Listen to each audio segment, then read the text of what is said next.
Gone Home is a tough game to recommend to everybody, but it does so much well that I can't help but tell you guys to give it a shot. Depending on a lot of things, of course. I like the premise, the tone, and pretty much everything about it, but there's just one element that really disappoints me. It's hard to explain, so let me start from the beginning. As a PC game developed by the Fulbright Company and released in 2013, Gone Home is a first-person adventure game that takes place in America, 1995.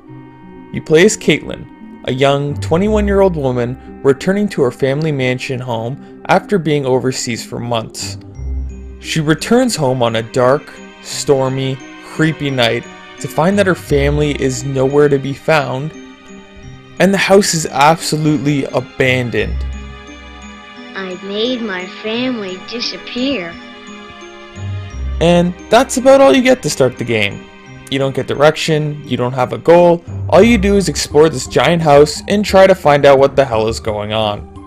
This may sound like a frustrating way to start a game, and you never really get anyone to interact with, but you don't always need direction to have a good game, especially for an interactive story like this one. Basically, you have to explore the house, and this is all the gameplay you get, aside from a few puzzles. It's actually quite a lot like Myst, except for the fact that there are less puzzles, and it's much easier to complete this quest.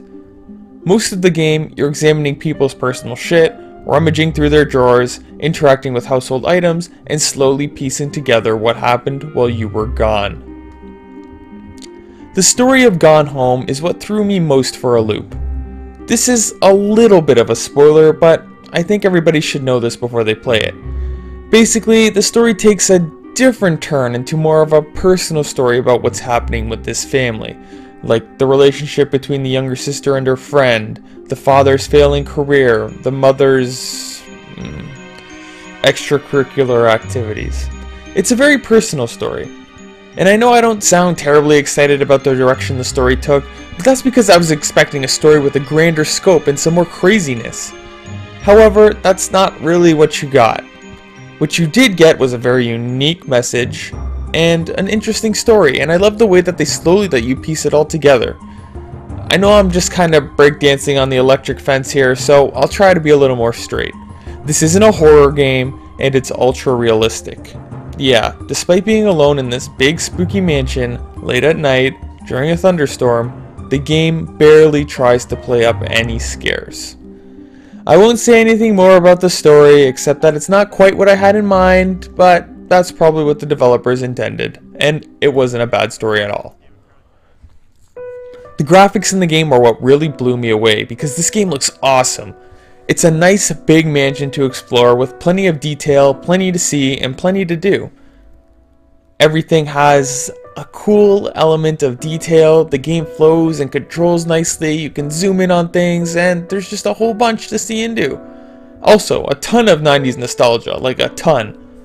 Again, everything is kind of like hyper realistic. You can pick up things, toss them around. It's just a really fun kind of exploring game. Like, if you really wanted to, I'm sure you can beat the game in like an hour, but this is the kind of game where you can explore, take your time, look at this, open that, pick up that, leave it on the floor like a dick, do whatever you want. The music in the game, well, isn't really there, and that's awesome in a way. See, there is a good amount of music here and there, and it wasn't bad, but this is an interactive story, kind of like a novel. The game is about ambience and getting deep into this world. And you really feel a part of it, whether it's walking into a new room and exploring it in silence, or just exploring the hallways when a lightning strike punctuates the background. This game was made by a newer company on not much of a budget, but they used what they had very intelligently, and they really took advantage of letting the player fill in the gaps. There's also some voice acting in the game, and it's also excellent, though there isn't much of it, but that's fine because it's more of a book-like story. In conclusion, Gone Home is a really great game, but that kind of depends on what kind of gamer you are. If you need action, it's not here. If you need puzzles, it's not really here. If you need a horror game, it's not here. But if you are looking for an interesting but tame story, you like exploring, and don't mind a slow experience, then this is the game for you. You can pick up the game on the PC and soon the Wii U, according to Wikipedia. That's all for now. Thanks for watching.